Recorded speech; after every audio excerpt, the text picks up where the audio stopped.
Hey, welcome to the 2018 Baptista Lecture. I'm Alan Durston, the director of Cerlac, Center for Research on Latin America and the Caribbean.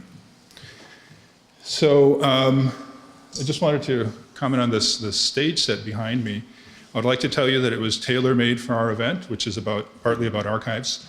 But the reality is that this is for a student performance of the play Rochdale by David Yee. And this play is about Rochdale College, which was an experiment in student-run education in downtown Toronto that functioned from 1968 to 75. And I think some of the spirit behind Rochdale College was present at the creation of Cerlac, although Cerlac has lasted longer. I hope will last for many more years, at least another 40.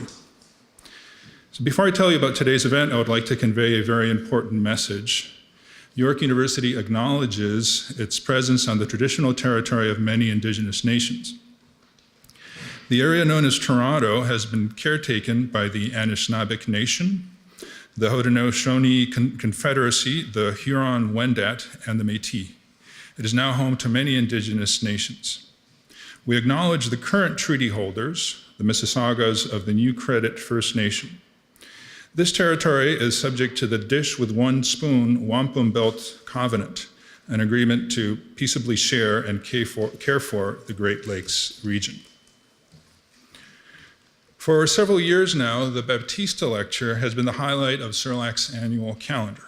The lecture was established in memory of Michael Baptista, a Guyanese Canadian who was a senior vice president at the Royal Bank of Canada. Both the lecture and the annual student prizes that bear his name recognize the importance of Mr. Baptista's Caribbean roots, his achievements at RBC, and his dedication to learning. And we are pleased to have with us today Sharon Baptista. I'm going to announce the prize winners during the reception at the end of our event. Last year, it was not possible to have a Baptista lecture. So this year, we're going to have two. Today's event, featuring Diana Taylor, coincides with Cerlac's 40th anniversary.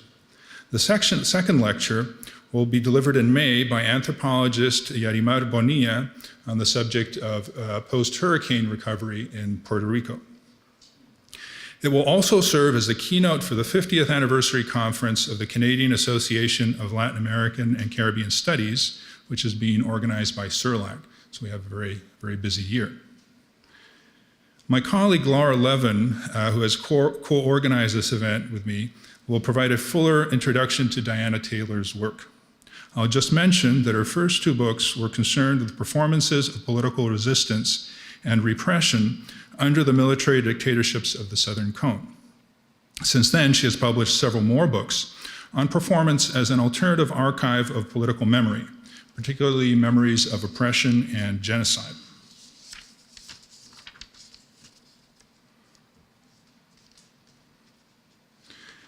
Diana Taylor's visit presents an opportunity to reflect on key aspects of Cerlac's legacy. Cerlac's gestation in the 1970s and its formal creation in November of 1978 are inseparable from the international response to the South American military regimes. A few weeks ago, we launched a series of online reflections by longstanding members of Cerlac, which chronicle how emerging research interests and projects at Cerlac responded to contemporary developments in the region. This week's post by Patrick Taylor explains how the dynamism of Caribbean studies at York during the 1970s and 80s was driven by a West Indian student community that was deeply engaged in the politics of their recently independent homelands. Sadly, we are not able to include a note from Louis Lefebvre, our founding director, as he passed away in July. But you can find an extensive profile on him in the 40th anniversary section of the Cerlac website, where you will also see this ongoing series of reflection posts. Cerlac's tradition of activist research has resulted in a unique collection of publications and documents generated by a wide array of social and political movements and organizations that partnered with Cerlac during the 1970s, 80s, and 90s. It's known as the Resource Center, a term that reflects its origins as a pre-digital repository of information on current events, but it could also be described as a library/archive. The diversity of the materials it contains makes it hard to categorize. There are pamphlets, correspondence, memos, internal reports, newspaper clippings, etc., as well as books and journals. I hope it's not naive of me to suggest that one of the key functions of a research center like Cerlac is the custodianship and curation of such legacies. The main purpose of the panel that precedes Diana Taylor's talk is to highlight our collection, in particular a segment of it that was created by the Latin American Working Group, or LOG, a Toronto-based Latin American solidarity and research organization that was active from 1966 to 1996. LOG had multiple connections to Cerlac, and we inherited their document collection, which was recently made available to users. The LOG collection attracts a steady interest from researchers from fields such as political science and history, but also less expected ones, such as visual arts. One of today's speakers is Zoe Hine-Jones, who completed a research creation dissertation on human rights accompaniment in Guatemala using a performance studies perspective. Her use of the LOG documents explores what she calls the entanglements between the material archive and the ephemeral repertoire of performance. Zoe's dissertation was partly inspired by Diana Taylor's book, The Archive and the Repertoire, which explores the relationship between the written record and the embodied memory of performance.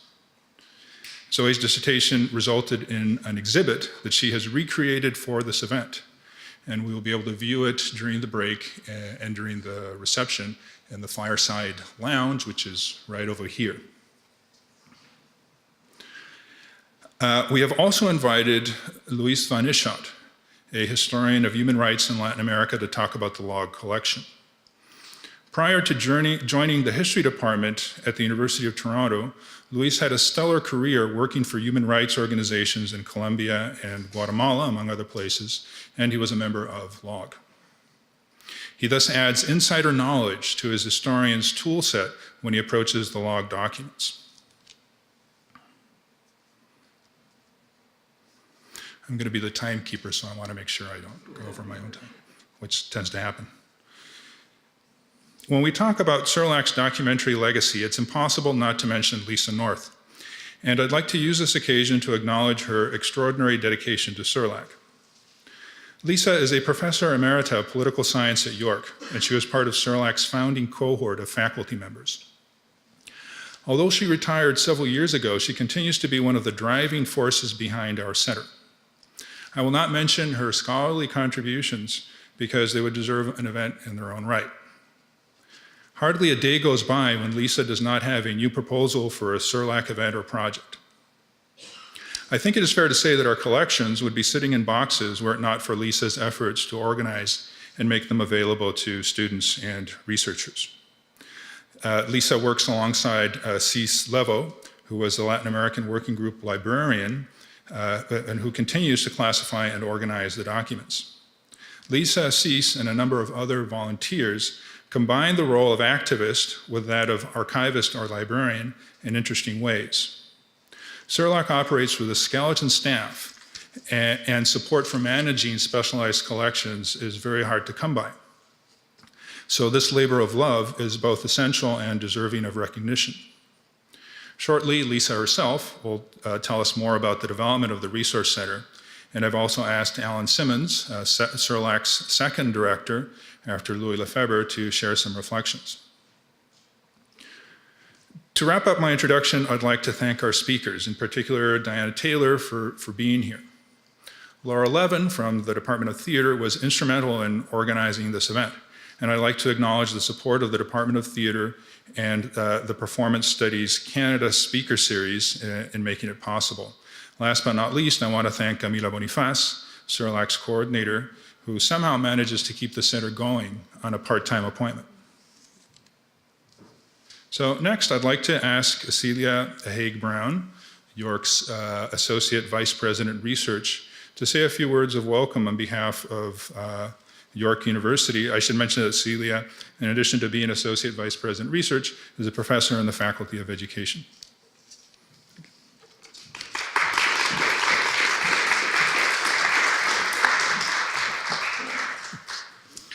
Thank you very much, and good afternoon, everyone. It's a real honor to be here to be able to welcome you to this event, and I do bring you greetings from the Vice President Research and Innovation, Rob Haché.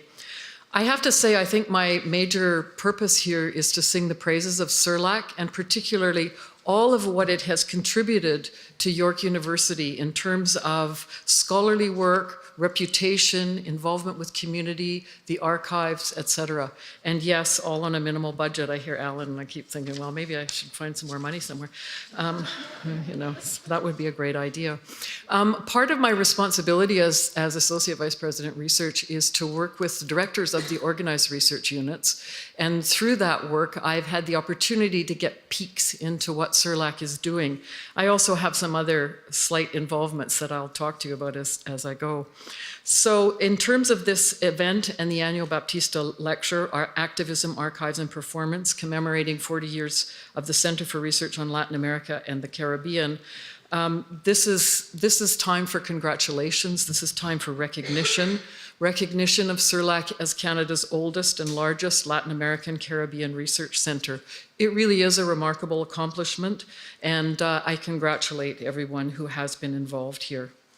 Obviously, Cerlac is a center of activism, and through the activism of its members, always drawing on rigorous scholarship and the leadership of its directors, it's evolved over the years into its current form. And it has evolved, it shifts, it changes, it grows as things such as this should. Sorry, I just have to keep this front and center because I'm going to say something from there.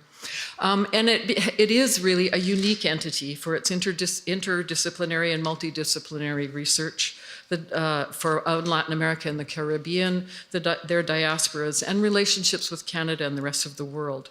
It provides a really vital meeting place for faculty, students, including mine, postdocs, community members, and visiting scholars, allowing the potential to build on common interests.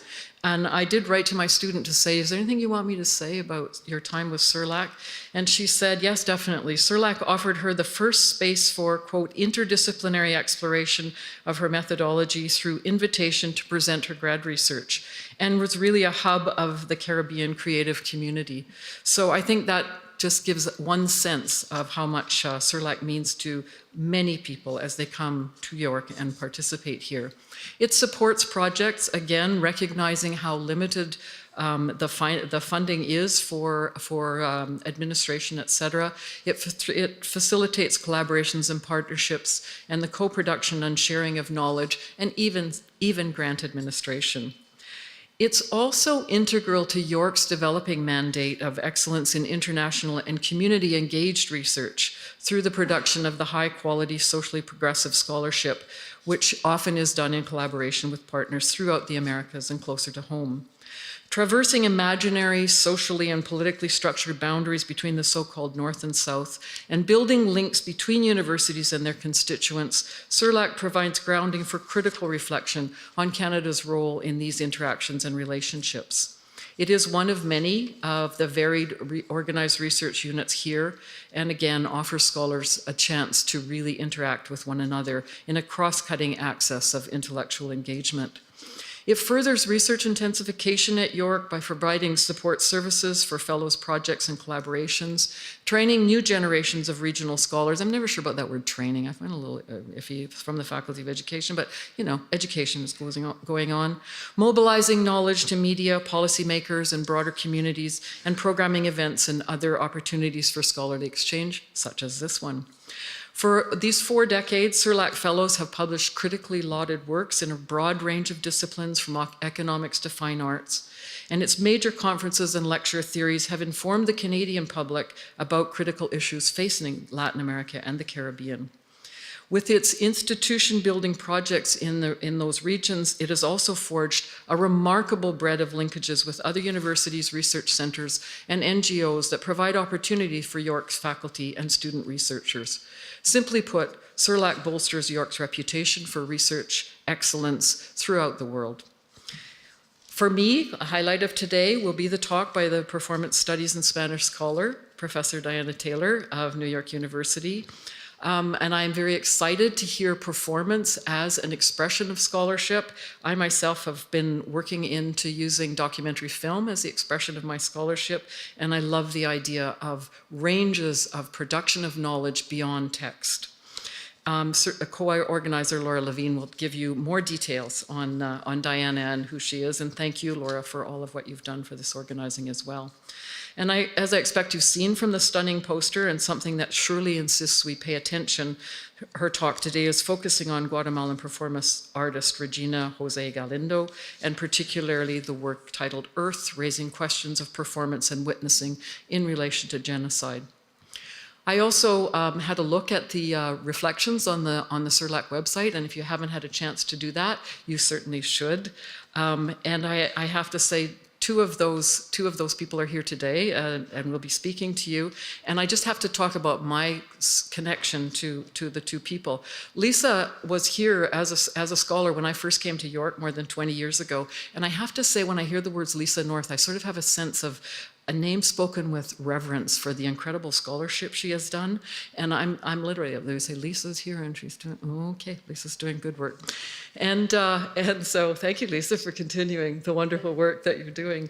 And then there's Simi. And now you have to know that Alan Simmons lived 3 houses up the road from me. It's hardly a street in Campbell River as we were growing up, and was one of my brother's best friends. So for me, he's Simi and always will be. And there was Simi and Heggie and Woody, and they were outdoors kind of guys, and they got into all sorts of wonderful adventures. So it's great to see you here today too, Alan, and I will be listening to what you have to say.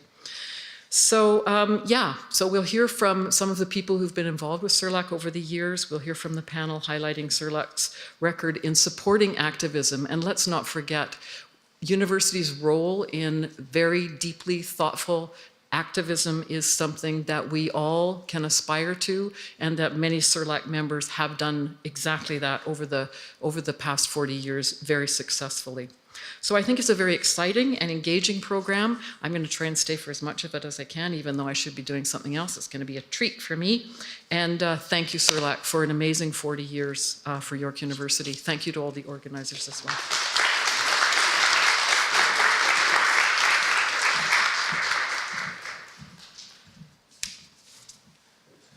Okay, so the next part of the panel contains reflections from two, I describe them as early Cerlac directors, but I don't know. That's just what came to mind. But it's Alan Simmons and Lisa North. And our first speaker, just a very, very brief introduction. Alan Simmons is Professor Emeritus of Sociology at York, and he was the director of Cerlac from 1985 to 1989, and again in 1999-2000. And I think, if I remember correctly, I think he was brought here expressly to be Cerlac director, although you will correct me, I'm sure. Thank you, Alan. Thank you very much. Thank you, Alan, and to the organizers very much for the invitation to be here. And thank you for the introduction, and to Celia for the personal note. Yeah, it's a long way from Campbell River to York University, but Celia, I think that you might agree with me that strange as the big bureaucracy York is up on these, gradually being populated plains of northern Toronto, it's a wonderful institution. And it's been a wonderful place for me to be and work.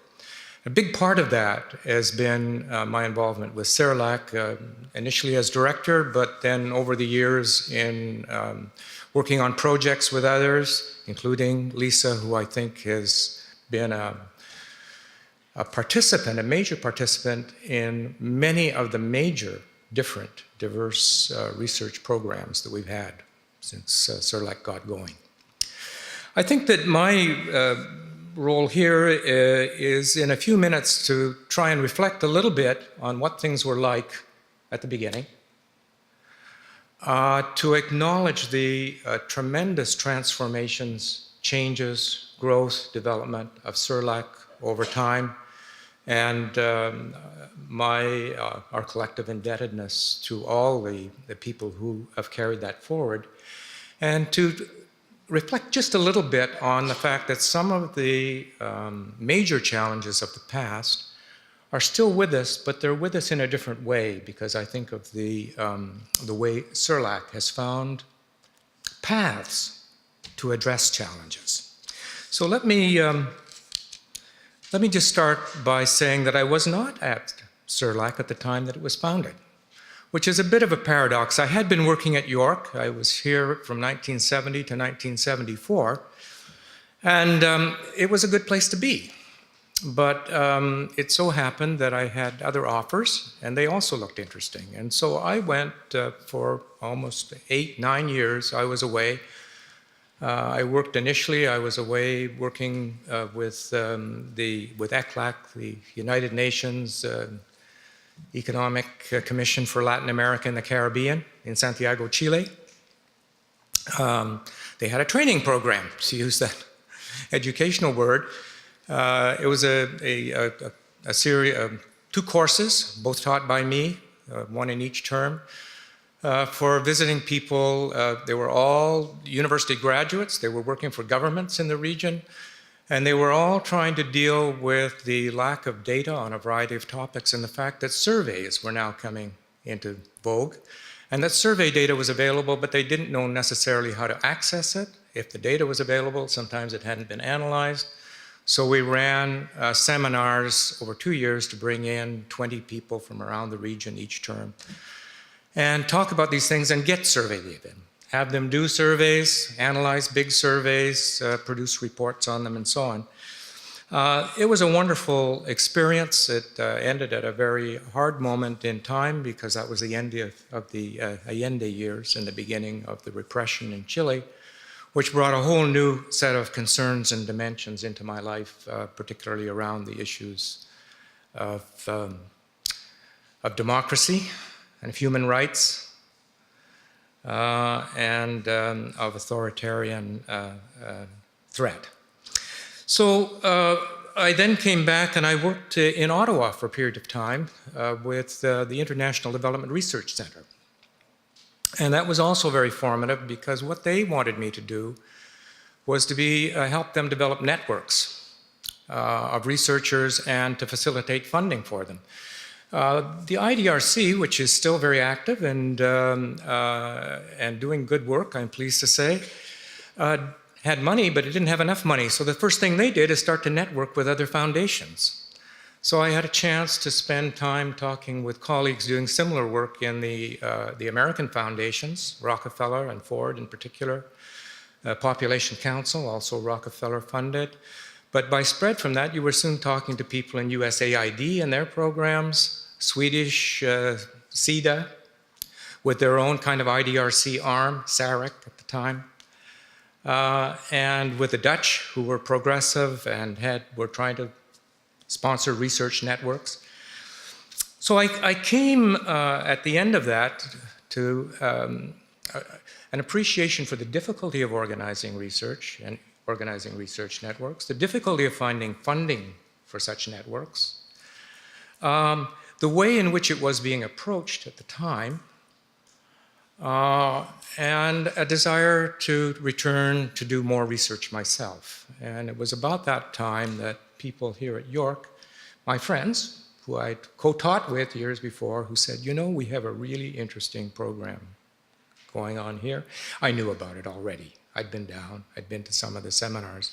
I even am talking to Lisa about whether I was even at the founding event. I don't think I was, but I feel like I was, because I knew everybody there. So what was it like then? It was wonderful to be invited back, but first of all, it was not easy, but it was made easy. So I want to stop just for a moment and say, who made it easy for me? Well, first of all, there was the team. The team was the Triple L Triumvirate: Luis, Lisa, and Liddy Gomez. And they had a little nest of offices. It's hard to imagine that you could run a research center, which was getting pretty major at that time, out of 3 little offices along a corridor where nobody had a chair to sit on if they came to visit you. Oh, you would have 1 chair in your office. And we're trying to organize meetings with visitors coming from abroad, with colleagues here at York who were keen on becoming involved. And we did have meeting rooms up 1 floor and down a corridor, but there really wasn't space. But it was a wonderful little tight-knit group for that period of time. We were all offices close together. If I wanted anything from the people who were really knew what to do and how to get it done, I could just call across to Lisa, are you free? Is there anybody in your office? Because they were just kitty corner. And Liddy was just right there doing all the things that Camila now does. But with a very limited little confined little office space. In any case, it was wonderful, but we needed to expand, and part of my story, and I won't go into detail for time, was how we began that transformation, which has ended up to the fine suite of offices which Cerlac now occupies, the Canef building. I have to say a word on Louis Lefebvre. I think Lisa may say more because she knew him the longest and the best, but I also knew him well and I respected him and I loved him. He was a kind and thoughtful man, and that surprised people because if those of you who knew Louis, he had bushy eyebrows and he could make a rather stern-looking face. And he was a profound and serious man, so if you were in for criticism, he would offer it subtly, but you would know it was coming. But on the inside, he was the most generous and helpful person. And I just wanted to add these words now, and I hope there will be other opportunities in the future to remember what a wonderful man he was and the importance of his contributions. I'll leave those for you to read about, but he was a person who knew everybody, was respected everywhere. He was responsible for bringing Raoul Prebisch to that first meeting, and he did so on the basis of a personal contact. Raoul Prebisch was probably the founder of the leading paradigm on development of that era, known as dependency theory later. Whether he coined the term, I think other people coined the term, but he wrote the book. And he wrote it a long time ago. Lisa, when? 1949? 49. It took a long time for it to percolate, but by the 1970s, it was gospel. It's probably been forgotten now. Times have changed a lot. But Louis knew such people, and Louis was a big thinker.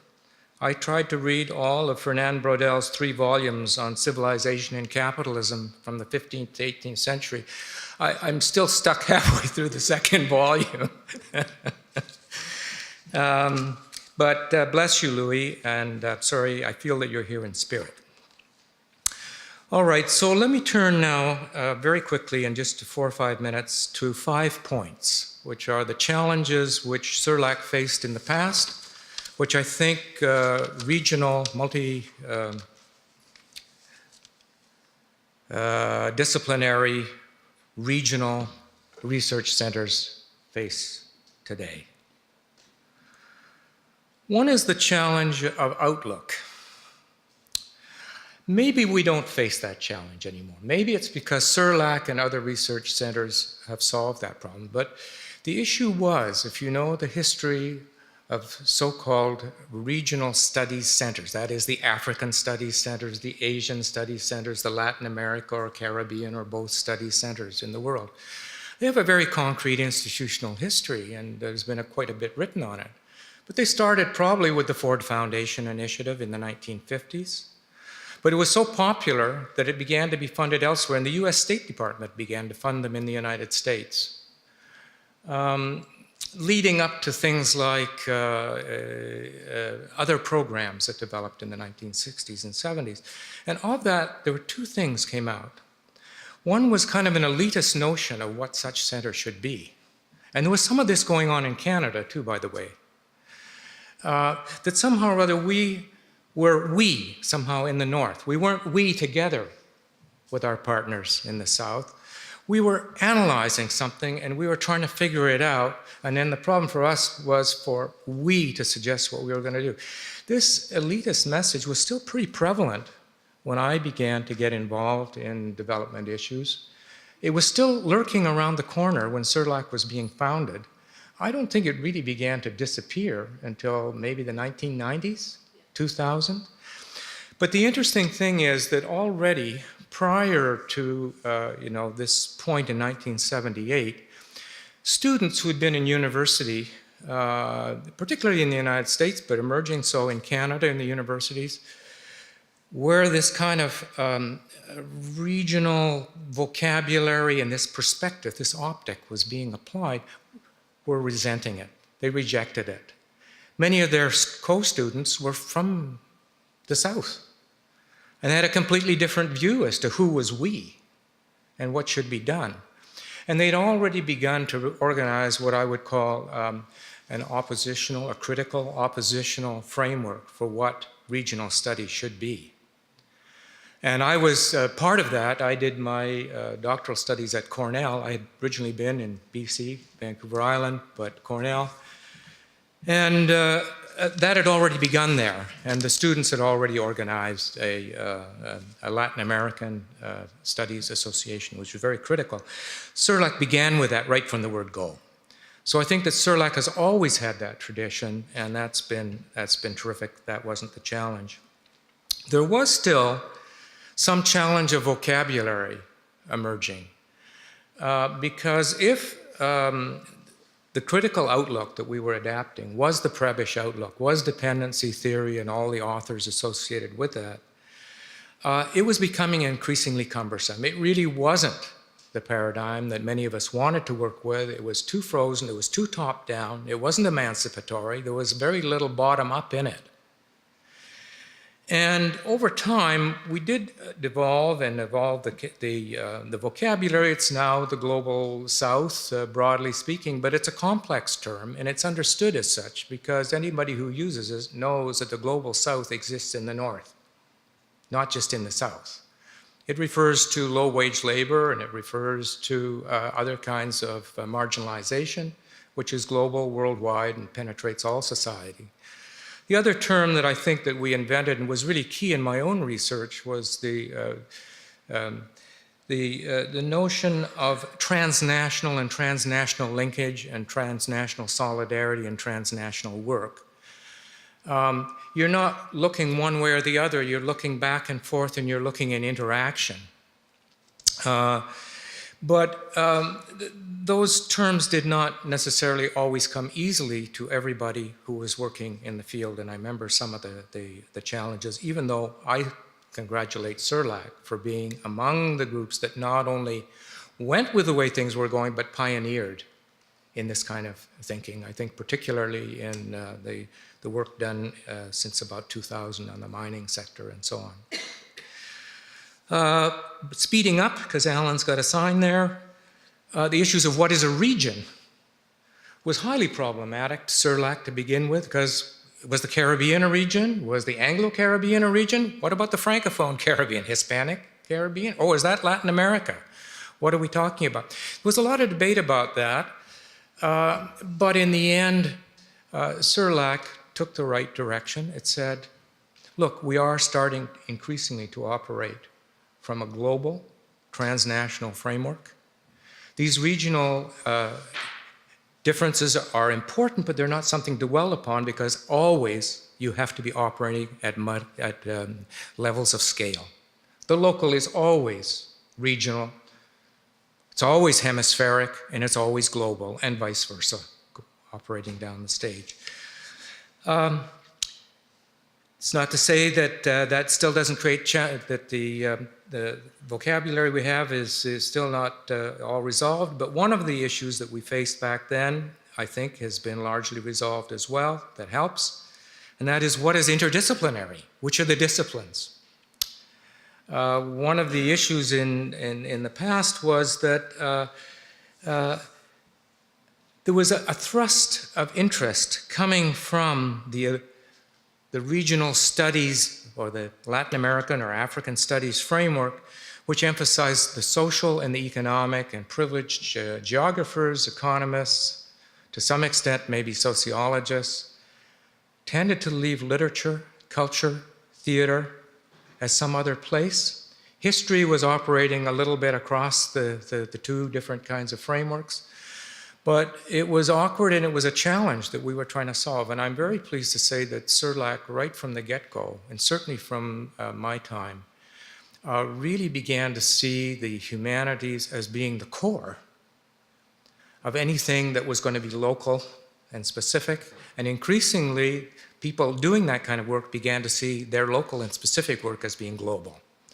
And I think that the kind of the presentation that's going to, the keynote by Diana Taylor this afternoon, is definitely the leading edge of things that were thought a long time back, where performance, specific to particular contexts, becomes an opportunity for global lessons in performance. So I think I better end there, right, Alan? I could go on. There are other things. One would be financial. It's still a big problem. But we did go through a phase where Cerlac had a lot of money coming into it. I'm not sure it was good. We spent a lot of time administering grants for CEDA and doing work for them, which they damn well should have been doing for themselves. And it was a kind of dependency which we resented. And I'm glad that Cerlac is out of it and does things on a different scale and more oriented to substance. So I will quit now. I won't talk about a few other things I had to say, but I would say that the future is unknown. The challenges are great. The daily news reminds us of things in my field, particularly migration studies, the migration flows out of Central America, the failed state in Venezuela, the huge flows flowing into Colombia and Ecuador. These and all kinds of other issues that were a part of the past are with us today in a different form. In the case of the flows, obviously we know they're much more interregional now, with Africans coming through Central America and coming to North America and so on. And the whole business, this awful business about wealthy states who want to intervene militarily, build walls, cut off aid to source countries as a solution to all this. All this craziness is new. But I trust that Cerlac and its partners will be around for a long time to come to address these issues. Thank you very much.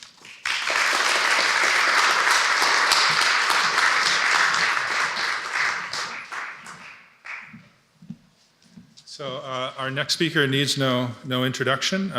Just as a reminder, Lisa North is Professor Emerita of Politics at York. She was Cerlac Director from 1989 to 1991 and served as acting or deputy director at various points in the 1970s and 80s.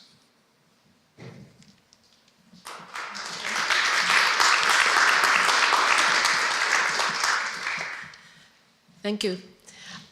Since we were speaking about Louis Lefebvre, and he recently left us, I just wanted to say two things, or quote him on two matters.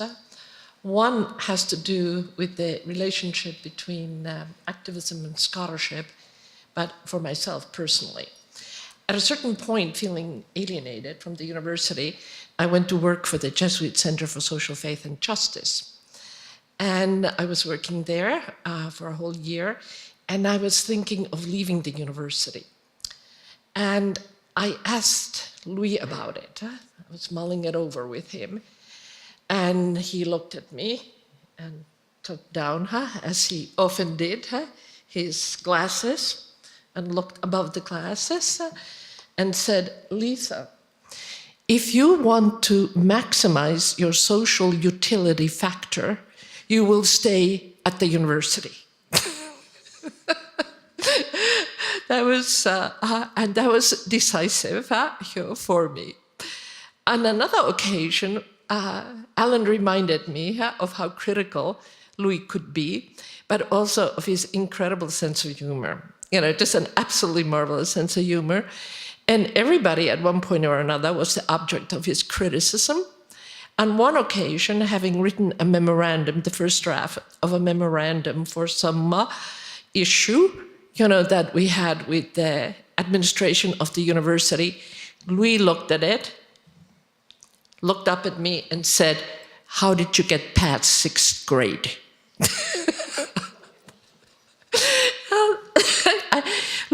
Liddy was really shocked. I thought it was hilariously funny. That's the way I took it. Okay. Many, many years of work with Louis and many fun memories. Now, since I'm going to be talking about a resource center, I thought I'd bring you bookmarks.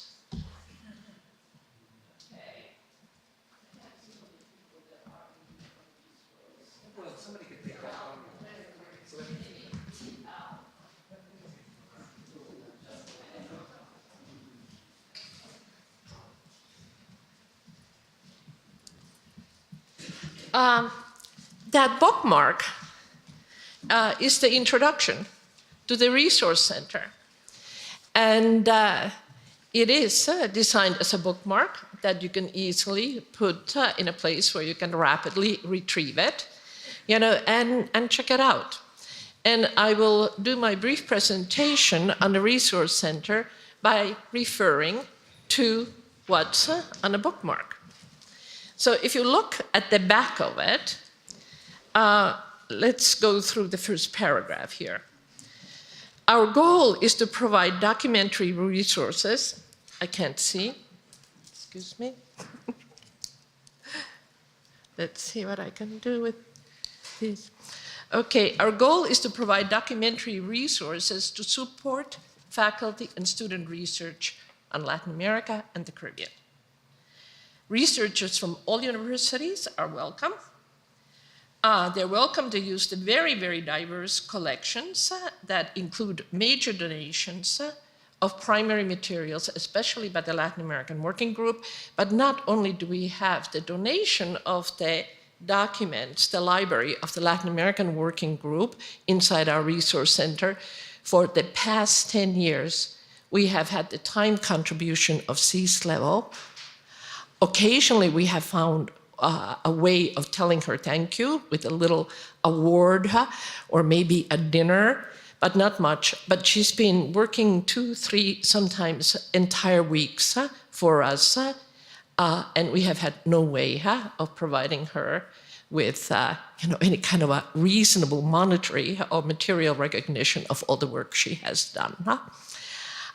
Just an incredible contribution on her part. But she actually is not the only member of the old log library who has been helping us out. There's a woman by the name of Margaret Gallagher. Margaret actually runs a campground somewhere in the northern part of New Brunswick, of all places. But she was also a log librarian, and she's very, very fond of that library. And for the past 3 years, she has come to Toronto to dedicate 2 months of full-time work to cataloging, or at least doing an inventory that can be put in line. And you can find these materials now, a lot of the material that we have in a resource center described in line, thanks not only to C's level, but also to Margaret Gallagher. As for the space for the log collection, there's Carlota. She's the one who negotiated the space because the log collection sat on the floor of the Scott Library archive for about 6 or 7 years. Maybe it was even longer than that, or maybe it was fewer years than that. But somehow I remember it as an excruciating time when we had these wonderful materials that we wanted to make accessible, and there was absolutely no way of doing it. And it was Carlota who came up with space, negotiating it with the university administration. And then at that point, we were missing bookcases, and frames, file frames. And the person who came through from his fund, the York University Research Fund, Faculty Research Fund, was Louis Lefebvre. So he continued to support the research center by supporting its infrastructure right through, I think the last donation was in June, and he died in July. In addition to the collection that we have from the Latin American Working Group, we have a collection from an institution that called itself the Commission for Coordination of Solidarity Among Sugar Workers, ICSAW. It was one of the many civic organizations that did monitoring of what was going on in the world, and this is very much in the world because it was Sugar World that they published. So it ranged over Asia, Europe, the Caribbean, Latin America, and their basic collection and library is also with us. Very few people have used that. More people have used the Latin American Working Group collections. And there, the person who has organized it, and there's a description online for it, is Reg McQuaid. So thank you also to Reg.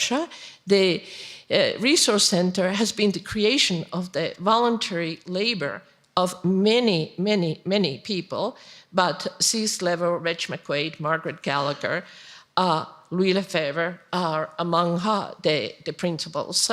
Of course, I spent quite a bit of time in there too. Now, we have special collections. Some of you have used it. Lucha over here has brought his classes. I don't know whether or not Maria Figueiredo is in the audience because I can't see anything into the audience and I can't see what you're holding up. Oh, 5 minutes, okay. You know, so Maria Figueiredo most recently has brought her class, and that's a class in literature. People think of the Resource Center, you know, as being a location where they find historical materials, political materials, so forth and so on. But in fact, there are many kinds of materials and interesting materials. And she was looking for what was being written about Pablo Neruda around 1973 at the time of the coup in Canada. And there were some materials in the log files. And she was also looking for some other materials that related to Colombia or one of her students, also literary. And in fact, we were able to track down some very, very interesting pieces for her research paper. Now, in the section on country files and thematic sections, whether it's labor, human rights, or women, or what have you, you'll now and then find something with the red dot pasted into it. Well, if you're working in there, what the red dot means is that that is an organization with which some Cerlac fellow was involved in working, engaged in research or teaching at that institution. Because as Alan was pointing out, Cerlac was very much created on the principle of not working on Latin America and the Caribbean, but working with our colleagues in Latin America and the Caribbean. And that, of course, comes right from the foundation of the institution. The foundation of the institution that was led by a group of faculty members in the LAC study, Latin American Caribbean Studies program at York, but very much so with the refugees from Chile and elsewhere in the Southern Cone who became graduate students at York University starting in the year 1974. Now, our largest collections of material, thematic materials, in fact, pertain to human rights. All the major agencies are there, but all kinds of small, local human rights organizations from various countries are there. The other very, very large collection we have, a lot of it from log, pertains to documents produced by the Theology of Liberation Church, the Progressive Church, in Latin America, but not only in Latin America, also in Canada. And that has very much to do with the fact that the World Council of Churches and the United Church of Canada were among the principal organizations that supported those exiled intellectuals and scholars who came from the diaspora of the Southern Cone, Chile in particular. One more piece of information about our collection. Faculty members have also contributed at various points in time chunks of material that are really, really interesting, like Debbie Barnes from the Faculty of Environmental Studies recently contributed a large section of materials on popular education in Latin America, but with a concentration in Nicaragua, where she spent a great deal of time during the Sandinista years. But it's not only our fellow faculty members who have made contributions and that we have worked to integrate into the collection, but also people like John Foster, who was the founding head of Common Frontiers when he retired from various kinds of activities. He contributed quite a bit of material to us, including a collection that we are just getting together as far as describing it online is concerned. What it is, it's a collection of the activities of exile organizations in various parts of the world. Now, it's not complete, but I don't think there's anything quite like it. There's a great deal of material, and I imagine the Dutch and the Italians and others may have libraries on it, but we have an interesting collection that students have come to consult. And we have, of course, an excellent collection of the solidarity activities of Canadian organizations in relationship with Latin America. They have now, that solidarity section has been kind of carved out, and it has its own space, and it's becoming easier and easier to access. So thank you to everybody who has contributed to the Resource Center. It is really a unique kind of collection, and I invite you to make an appointment with our overworked Camila, and she'll get in touch with me or Cease or somebody else who can help direct them to finding the materials they may be looking for if they do not find a way of accessing them easily or feel secure about trying to look for them on the basis of the information available online. Thank you.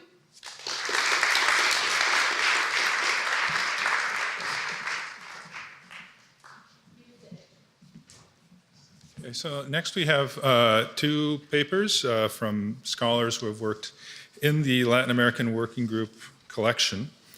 And the first is Luis van Ischot. I already said a bit about him in my introduction. I'll just say that he is assistant professor in the Department of History at the University of Toronto. And the title of his talk is History, Activism, and the Latin American Working Group Library Collection.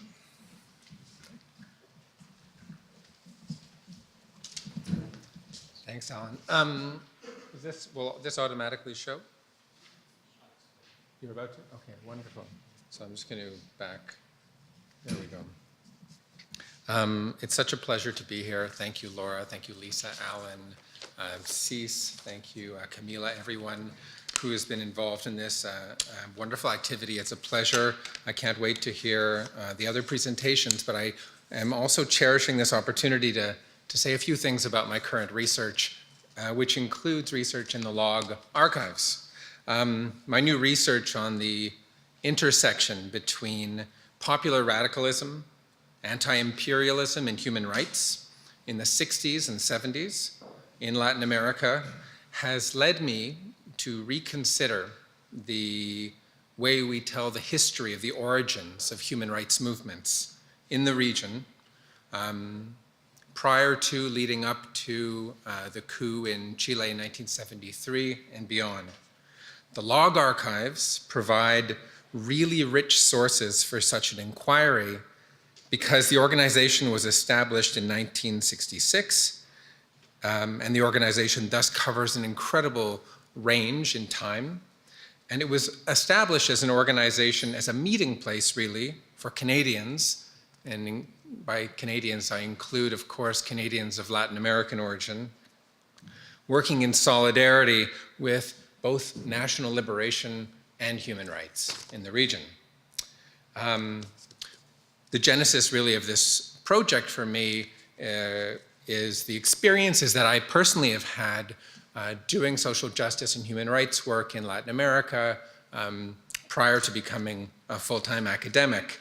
For instance, about 20 years ago, I was attending a workshop in rural Colombia, co-organized by a local human rights committee and the United Nations Development Program. It was in the countryside. Most of the attendees or participants were campesinos. And when the facilitator from the local committee stood up to begin the proceedings, they said, we should really consider that the modern movement for human rights started with the Bolshevik Revolution in 1917. And at that moment, I paused and reflected on how different this telling of the history of human rights was about to be. And I asked myself, you know, what if we were to investigate the history of human rights using completely new points of reference, different sources? What if the May 1977 speech at Notre Dame by Jimmy Carter, where he described human rights as a fundamental tenet of US foreign policy, is no longer the apogee of that modern movement or its starting point in the United States? Later that same year, Amnesty International would win the Nobel Peace Prize, and the Nobel Committee would declare in introducing the organization, and I quote here, "Amnesty International fights for man's right to freedom of conscience, in other words, to a life of internal peace." Perhaps the retelling of a global movement for human rights need not put the US and individual freedoms at its center. It encourages us, perhaps, to reconsider other discourses, practices, and cultures that animate human rights, and did from the beginning in Latin America. New questions may arise then, perhaps, about how human rights speaks to or mobilizes power. Michel Rolfe-Trouillot once wrote that silences enter the process of historical production at four crucial moments: the moment of fact creation, the making of sources; the moment of fact assembly, the making of archives; the moment of fact retrieval, the making of narratives; and the moment of retrospective significance, or the making of history in the final instance. Activists or social justice archives, such as the log collection here at Cerlac, are critical to the process of the preservation and recovery of history, in part because they allow us to fill in some of the silences and map out alternate itineraries of the ideas around human rights. Today, I'd like to talk to you about what I think is some of the importance of the log collection as a historian of social movements and of human rights movements in particular. And I'll take the opportunity to tell you a little bit about how I'm using this collection in my current research. And if time permits, say something about how Cerlac and the log archives relate to similar archives around the world. So, anthropologist Winifred Tate has written that human rights violation is a category for making violence socially and politically legible, establishing legal accountability, and locating specific acts in broader histories. On the last point, I would caution that the contentious politics that gave rise to human rights movements in Latin America could also and have often been overshadowed by the violence itself, both discursively and literally. While the history of human rights movements cannot really be decoupled from the narratives of atrocity that these rights movements themselves reproduce, we can, however, look at why, how, and with what impacts people organize collectively around human rights.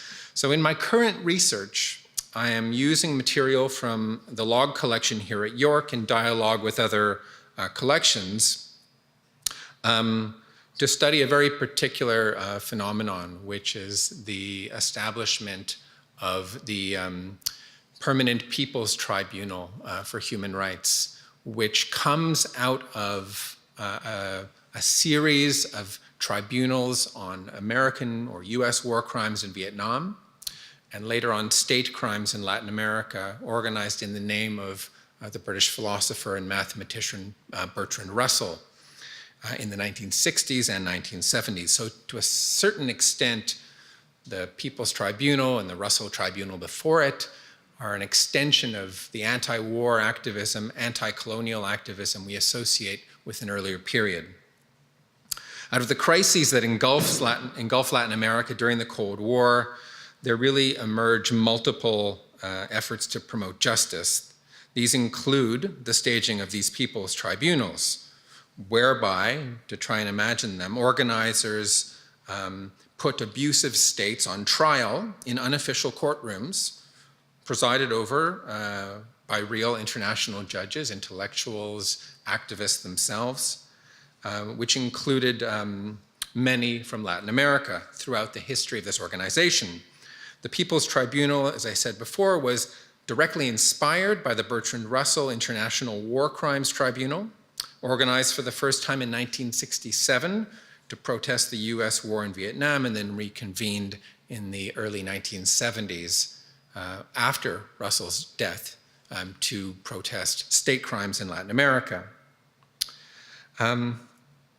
Since the signing of the Universal Declaration of the Rights of Peoples, which is a kind of counter-narrative of human rights, a response, if you will, to liberal triumphalism and the United Nations, and especially the Organization of American States, in the view of Latin American rights activists themselves. Since the signing of this Universal Declaration of the Rights of Peoples, at a meeting of intellectuals, social movements, and revolutionary groups in Algiers in 1976, the International League for the Rights and Liberations of Peoples has staged more than 80 tribunals, most recently in Europe for migrant rights, and now currently, as we speak, they're working on one in South Africa on extractivism. And from the beginning, as I alluded to earlier, the People's Tribunals have involved a number of prominent Latin Americans, including Adolfo Pérez Esquivel, Fabiola Letelier, Gabriel Garcia Marquez, and many others. As anti-colonialism gains momentum in Africa and Asia through the 60s and 70s, Latin Americans would also articulate a politics of national liberation from US imperialism, linked to ideas of collective social and economic rights. Latin Americans would help to organize dozens of these tribunals over the following decades to draw attention to and confront what they believed were the contradictions at the root of the political violence in the region. And what's amazing about the Log Archive, as I'll get to in just a moment, is that Log is an organization, and many of the Latin American-based groups with whom they corresponded were directly involved in the Russell Tribunal and subsequent tribunals. So there's a very, very rich source for finding information on this particular topic. Briefly, copies of the so-called Algiers Declaration would circulate from Buenos Aires to Bogota. In interviews I conducted nearly a decade ago in Colombia, for instance, people told me that when they read the Algiers Declaration at the end of the 1970s, they knew then that human rights belonged to them as well. They didn't just belong to human rights officials at the UN in Geneva or at the State Department in Washington. Now, just to give you one quick anecdote, then I'm going to show you my slides on the topic. While it's been stated that perhaps the transnational rights movement for around Latin America really begins in earnest in 1973 following the coup d'etat in Chile, there's ample evidence in the Log Archive of an active solidarity movement in Chile, in Argentina, in Brazil, and other places that predates 1973. The Russell Tribunal on Latin America was in fact conceived in 1971, a year after Russell's death at age 97, and made through contacts between the Russell Peace Foundation and Brazilian exiles living in Santiago, the details of which are fascinating. Just to give one small anecdote in this regard. Key to the Russell Tribunal process was Linda Bimbi, an Italian nun who had moved to Brazil in 1952. and become involved with opposition movements, including liberation theology. In October of 1971, she and Italian socialist politician Lelio Basso would attend a seminar in Santiago, where they met with members of the Committee for the Denunciation of Repression in Brazil, an early human rights movement, to discuss the convening of a tribunal on the military dictatorship.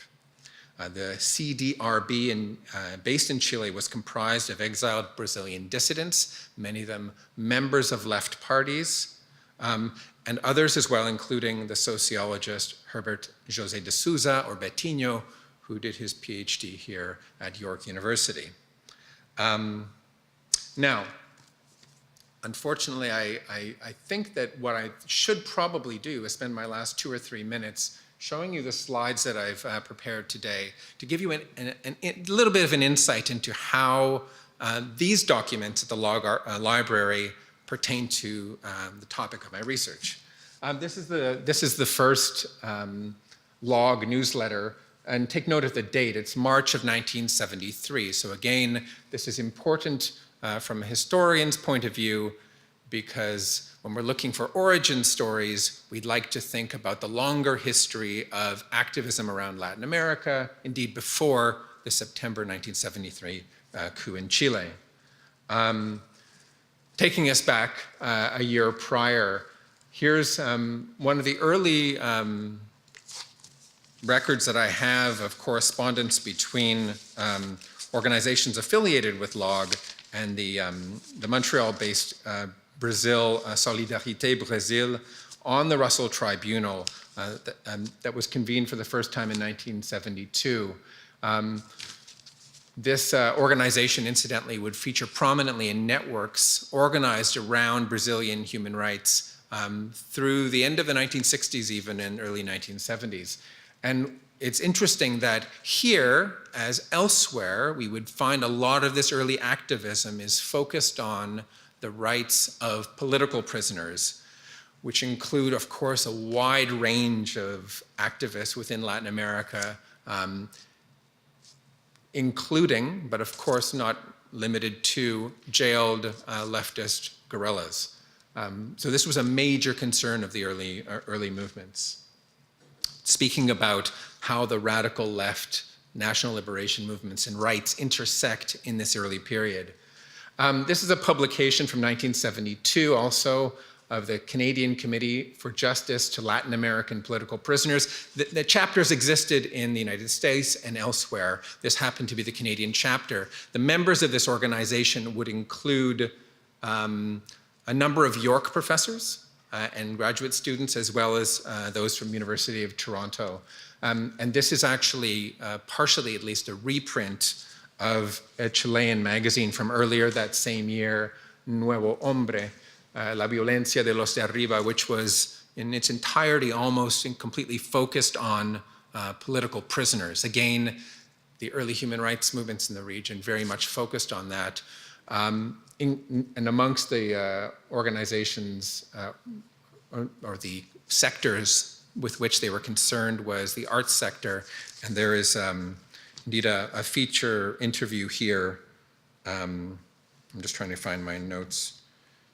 There is a feature interview in this with Augusto Boal, who had recently left for Argentina after his imprisonment and torture in Brazil.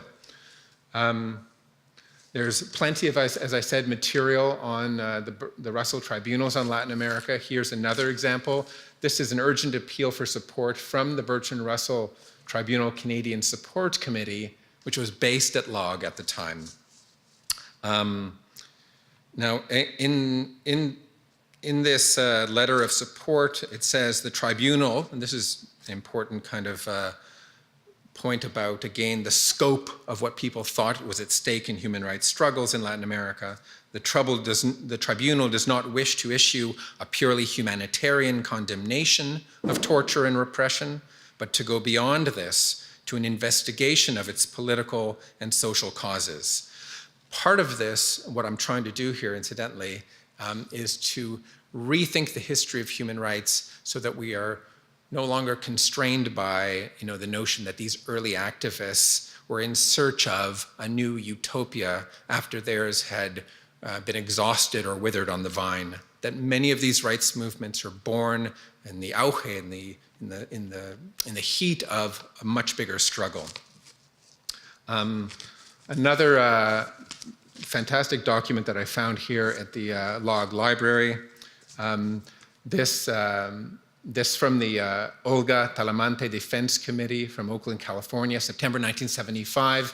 I'll just say incredibly briefly that the reason this is significant is because Olga Talamante is an American Chicana activist from the Bay Area who is imprisoned in Argentina prior to the military takeover of that country. So again, thinking through origin stories, not always taking our cues from the military, looking to activists for how they, in fact, are tracing the history of human rights. I'll just end here by showing you one, and I'll end here, I promise, Alan, one image of a publication from the Log Library from the Committee for the Defense of Human Rights in Argentina, again established before the military takeover in 1976 and 1975. But here we find a distinct change in tone, and the tone reflected in this particular quote. The committee states, "Our sole concern, in this case, is the reinstatement of democracy in Argentina, including the return of civil rights and respect for human life." The scope changed as the register of their interaction with human rights changes. This is, for me, the very, very tip of an incredible journey that I personally am on. I would invite any of you who are interested in the history of social movements in Latin America to undertake in the Log Library. And it's been a real privilege to share a small portion of that research with you today. Thank you.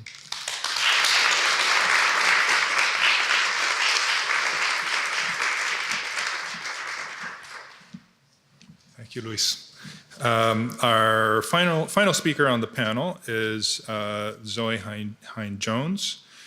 She recently completed her PhD in visual arts at York and is now a postdoctoral fellow with the Canadian Consortium on Performance and Politics in the Americas.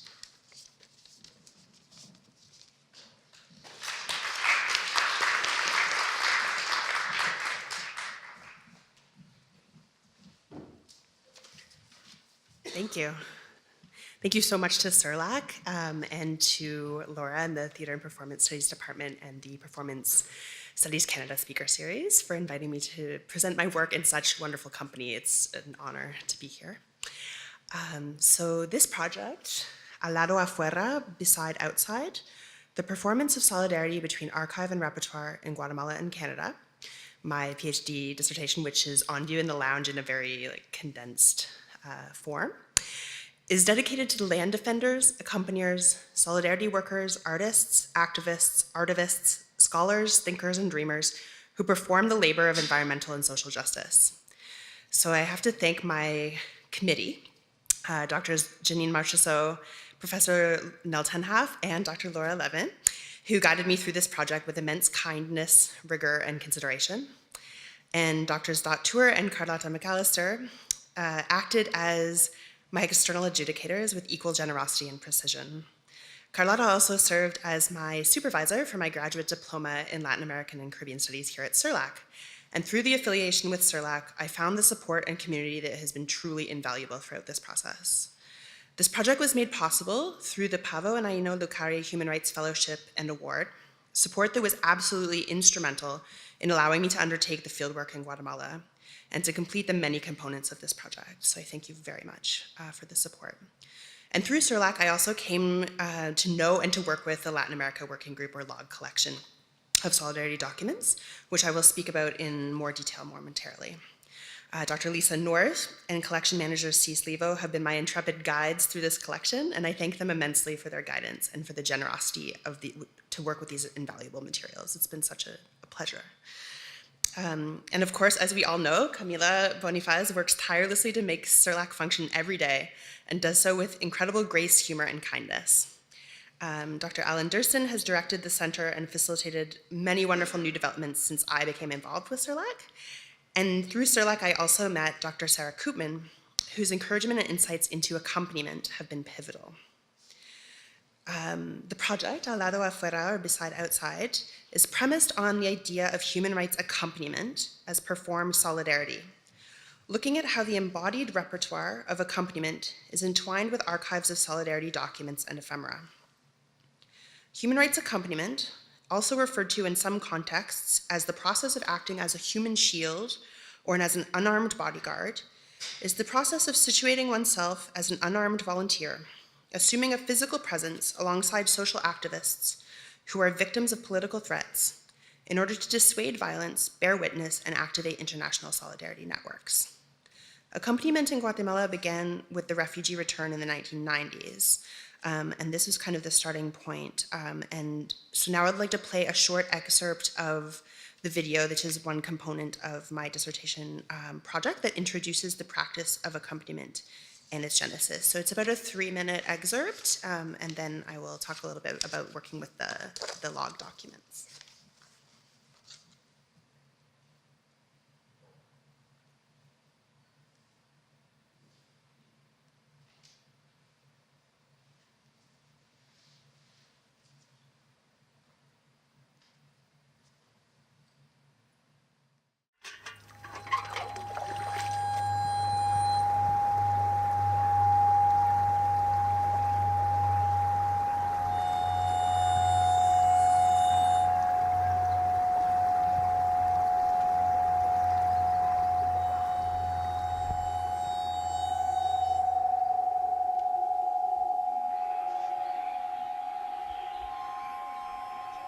Treaty is a participatory verb, the way that accompaniment is a performance.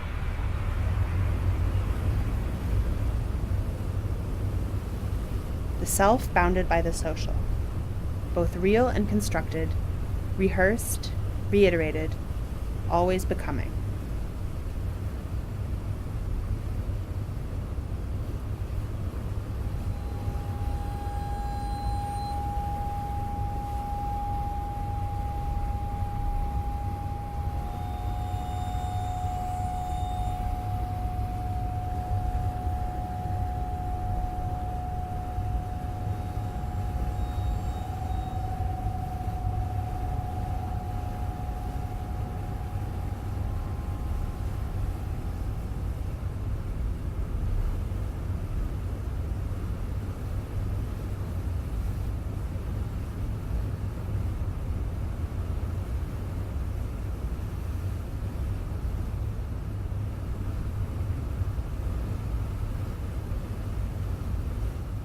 Comenzó con un retorno.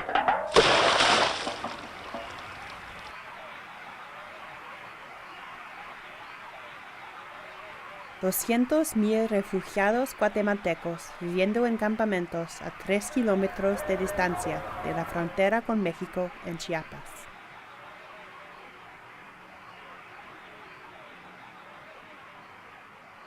Esa línea, la frontera, al mismo tiempo real y construida, la línea dibujada.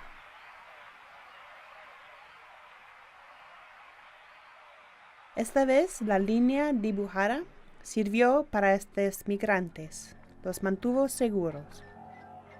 Pronto, sin embargo, quisieron regresar a sus tierras tradicionales y solicitaron acompañamiento de la comunidad internacional. Décadas más tarde, esta relación sigue.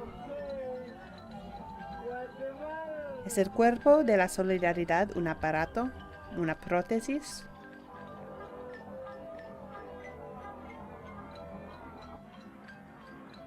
Cuyos cuerpos incitan a la violencia y cuyos cuerpos la disuaden.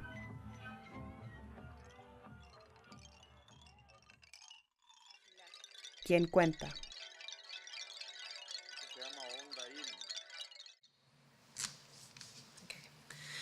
So the full video, and unfortunately we had a bit of an aspect ratio problem, but the full video is on view in the lounge. So if anyone wants to see it, it's about 21 minutes entirely. So the full video explores accompaniment as a performed repertoire of gestures of solidarity. The video script was written as a distillation of interviews that I did with accompaniment volunteers with NISQUA, the Network in Solidarity with the Peoples of Guatemala, an international accompanier placement organization, ACOGUATE, in Guatemala in 2016. These conversations took place over meals at my apartment, where we discussed, among other things, hospitality and hospitality as solidarity, why the overwhelming majority of accompaniers are women, how accompaniment mobilizes white privilege in order to do good, and other entanglements, complications, and complexities of transnational solidarity. These conversations were turned into audio recordings, then written transcripts, then a video script, and then a voiceover within a video, various iterations of ephemeral repertoires intertwined with various archival containments, all exceeding each other. Originally, I turned to the log collection in search of archival lens-based images, so films, videos, photographs, 35mm slides, etc., to work with for a video. One thing I discussed with the accompaniers, and something that was one of the project's primary concerns and challenges, was how to represent solidarity visually. As something inherently affective and relational, what does solidarity look like? Though I couldn't find the slides and films that I initially set out looking for, what I did find in the collection was even more instructive, illuminating, and generative. In the Canada-Guatemala solidarity materials contained within the log collection, I discovered a wealth of letters, information bulletins, postcards, flyers, posters for plays, concerts, and speaking engagements, and delegation field reports. I found the graphic and textual qualities of these materials beautiful and fascinating, and created the series of posters that you see in the lounge from these materials. I was intrigued by how bodies in solidarity were mobilized by the circulation of these materials, and how pre-internet solidarity movements really necessitated this entanglement of material, archive, and embodied ephemeral action, which of course is indebted greatly to Diana Taylor's work on the archive and the repertoire and thinking of how these things work together. So early on in this project, before I knew what I would do with them, I began scanning these documents and creating a repository of digital files, perhaps as a way to spend more time with the documents. The process, this kind of slow process and material engagement of scanning was something that I was interested in working with. I continued to scan these documents in the gallery's space during my dissertation exhibition as a durational performance, highlighting the labor performed in solidarity activism and this sort of change of state from paper materials to digital files. I was particularly interested in mirroring the trajectory from pre-internet campaigns of letter writing, information bulletins, flyers and posters, etc., to today's digital forms of solidarity mobilization and the various temporalities of solidarity. In transforming the collection from a material to a digital archive, inspired by Tania Bruguera's notion of arte útil, or useful art, I created an open online repository of these crucial materials, as well as a gallery installation that highlights the aesthetics and the materiality of pre-internet solidarity activism. Posing the question, how does the materiality of solidarity, evidenced in the log collection, work in tandem with the embodied performance of solidarity activism of accompaniment? This project has led me to my current work as a postdoctoral fellow at the Canadian Consortium on Performance and Politics in the Americas, working with JODVID, or Jóvenes en Defensa de la Tierra y la Vida, Youth in Defense of Earth and Life, a youth group in Matequescuintla, Guatemala. JODVID uses art and performance tactics to resist the Tahoe Resources Escobal silver mine on their territory. The group was co-founded by Topacio Reynoso Pacheco, who was murdered for her activism at 16 years old in 2014. Her father, Alex Reynoso, has been shot on 2 different occasions for his organizing work, and their family has subsequently been accompanied through NISQUA and ACOGUATE. Accompaniment arose from the refugee return in Guatemala, and contemporary accompaniment in this context supports witnesses testifying in genocide cases, land defenders in their struggles in resistance to extractive projects, and other social actors who work tirelessly for justice and historical memory. I remain fascinated by the complexities of accompaniment. I would love to look at accompaniment in First Nations communities here in Canada, and in general, something that I also found within the log collection and worked on tangentially is solidarity between Indigenous peoples across the hemisphere. I find that a really fascinating further avenue for investigation within the collection. Also the historical legacy of accompaniment during the civil rights movement in the United States, and as well in the US context, contemporary sanctuary city movements, folks accompanying migrants to their immigration check-ins, and the current mobilization to the US-Mexico border in anticipation of the most recent migrant caravan to counteract militarization with care and connection. I still think that it is incredibly important to think critically about power dynamics and positionality and solidarity, to think about gendered bodies in particular spaces, and to attend to how whiteness operates, and to recenter people of color and racial justice in transnational solidarity. However, right now, more than ever, I think that it is equally crucial to just show up for people, to be present, and to stand and walk alongside to accompany with care. Thank you.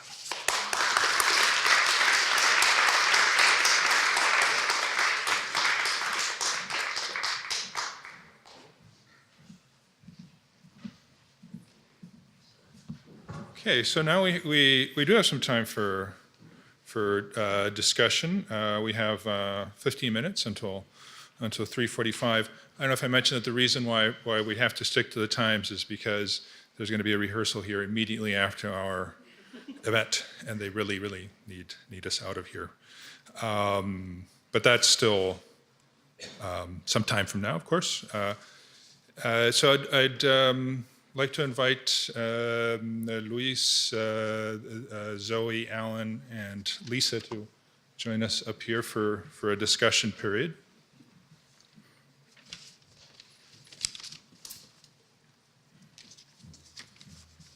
And I think I'll start by asking them if they have comments and questions for each other.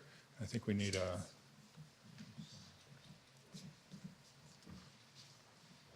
Is this working? Sure not.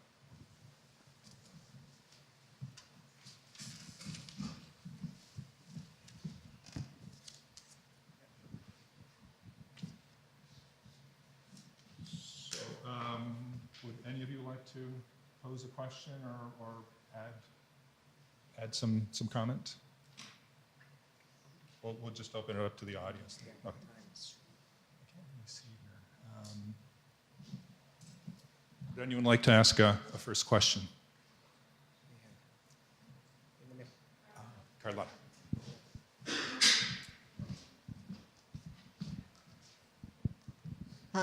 Thank you all so much. That was wonderful to hear, and I'm so glad that the archive is continuing to produce so much work. I actually used it a bit for my dissertation research, so I was sort of remembering the papers and so forth. I think one of the things that's always struck me so much, and you talked about this most, Alan, but I think it comes out actually in all of your things, is the weirdness of Canada in relationship to Latin America and the kind of difference that place makes. And the sort of the various difficulties that we have because we're in Canada, which is a place that, aside from mining the hell out of Latin America, really doesn't care very much about it.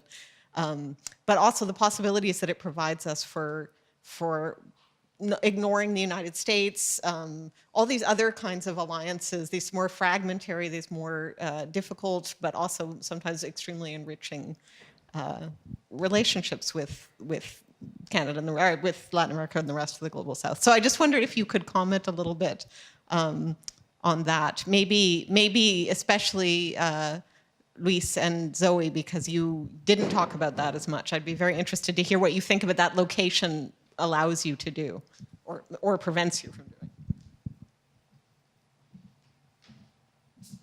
Luis, do you want to... Oh, is that working? Hello, is this on? Yeah. I mean, I'll preface just by saying it's not a focus of my research yet, although I've long aspired to write something specifically on log. One of the reasons I think the log archive is such a unique opportunity is because log itself is a player in this, and the creation of the archive is a reflection of the actual things people did and the relationships they had. And having been involved in log, I'm also aware of something of the internal workings of the organization, at least in its denouement in the last years of the organization. So having said that, I'll say there was a time when Canadian activists, and we all I'll be familiar, it's going to sound familiar, who were interested in Latin America benefited from the notion that Canada was a friendly diplomatic presence in the region. And that provided Canadians with a different kind of access to power than their US counterparts in heading down to Latin America. And sometimes members of the Canadian government, representatives from Ottawa or in Guatemala City or Bogota, played this role very, very effectively of actually supporting activists at times, small interventions usually, while at the same moment, you know, doing a kind of diplomacy for mining and other Canadian investments.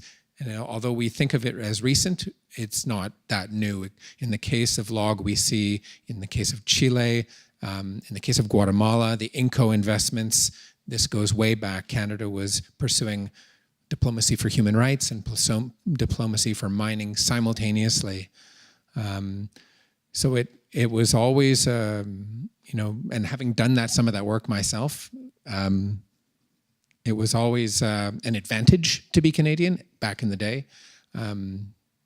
But, you know, we were very aware of the fact that that at the same time it allowed the government to get away with this double discourse or this double action.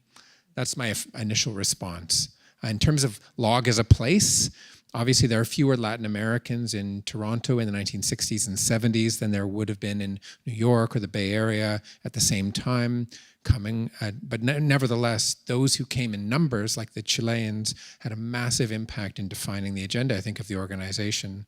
And their networks would become the basis, Brazilians as well, Argentinians as well, would become the basis of that organization's work. Thanks for the question.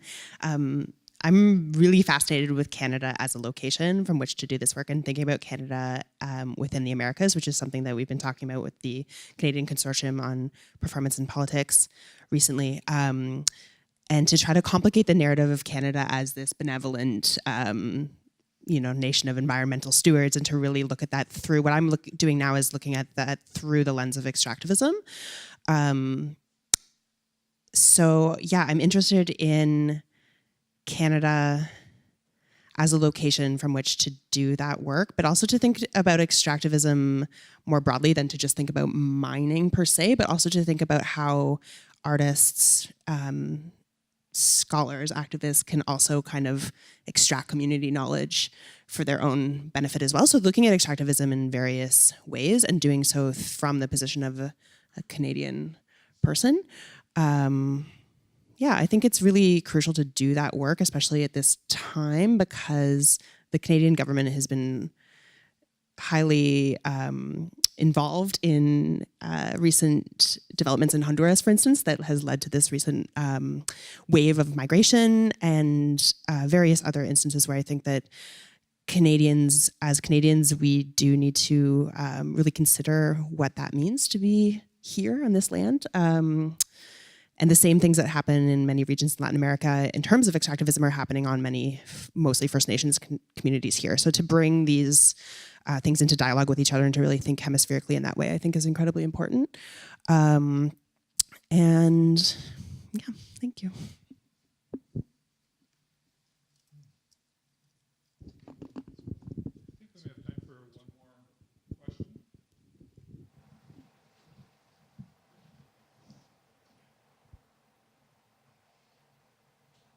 Alan or Lisa, I don't know if you want to add any. Oh, is there a?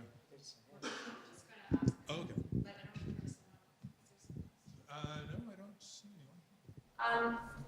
I was just wondering, maybe with the panel and then also with the other directors who've been here, Alan made a comment earlier to me about the sort of how the notion of hemispheric studies sort of entered Cerlac and how, like, just to kind of think about the timing of that.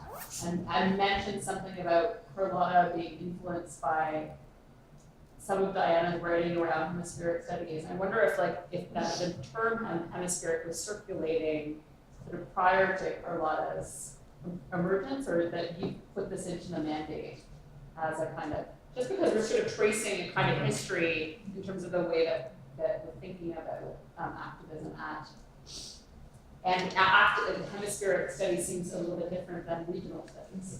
No? Maybe you might say something on the former director. I also want to speak to that. Okay. I'll just say briefly that I think for me, because we rewrote the mandate in 2015, we rewrote the mission statement and all of that.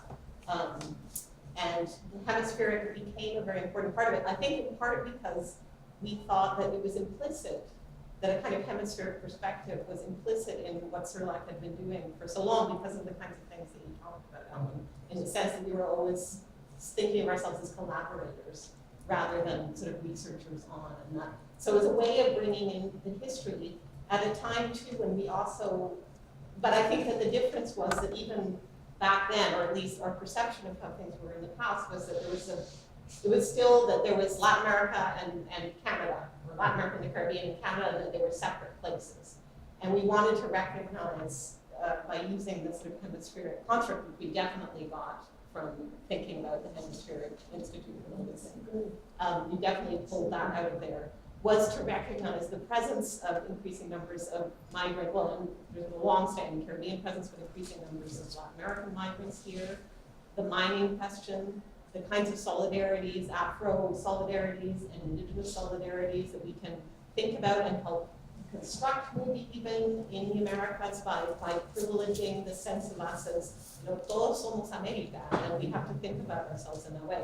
And in Canada, I think it does have this radical edge because Canada really historically has not understood itself as part of the Americas. And so sort of push back against that using the hemispheric concept. I think that was why we took it at the time. But I'd love to hear more about other iterations of that history.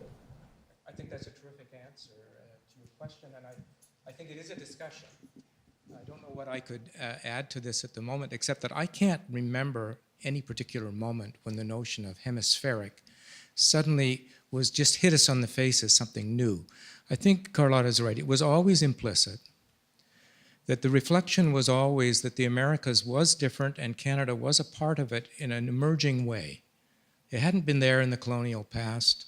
The first area studies associations in Canada clearly were not Latin America and the Caribbean. They were probably African, by the way, it's interesting, because the Asian Studies Association was founded in the United Kingdom. And it was so powerful that Canadian academics across the board, when they were doing Asian studies, submitted their research to the Journal of Asian Studies, which was published out of Cambridge and has been for, 70, 80 years, something like that. So the notion of Latin America already and the Caribbean as places to pay attention to in Canada was already implicitly hemispheric in a different and new way. I just wanted to point out the fact that CALAX, the Canadian Association for Latin American and Caribbean Studies, was also founded at York University by a group of faculty members who were involved in research, most of it historical research on Latin America and the Caribbean. Geographers, I think were also very much involved with that. I don't know whether or not this thing is working. Oh, it is working? Okay. And the foundation of CALAX took place 50 years ago. So CALAX actually already existed as an association when Cerlac was founded. And there used to be an organization called the Ontario Cooperative Program in Latin American and Caribbean Studies. And it functioned for about 15 or 20 years, organizing mini conferences at the universities, one-day conferences at the universities, which allowed faculty members and graduate students from the different universities to get to know each other. With regard to Canada and the perspective of the Canadian government, it took a lot of hard work to get the Canadian government to sympathize with the plight of the Chileans, after the coup in 1973. There was no automatic humanitarian or democratic response from the Canadian government at all. A lot of intellectuals, academics, artists, and of course the churches, very, very importantly, got involved, and led the defense and the arguments for the admission of refugees. And of course, there were quite a few. And the ones who came from Chile included the Brazilians, because the Brazilians had already been expelled, and they were in Chile. Where's Pato Canel? Is he here? Yeah, he came from Chile too, Uruguayan, who came via Chile. Okay, that's all. I think this is a good moment to